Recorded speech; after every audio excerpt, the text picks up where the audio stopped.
and most important thing I've learned about my culture is food.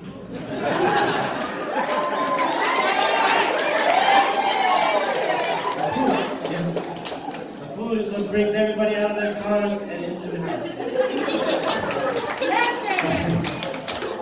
But on a serious note, so what is most important to me is learning and hearing the stories of everyone that has passed, and bringing their stories from the island to here.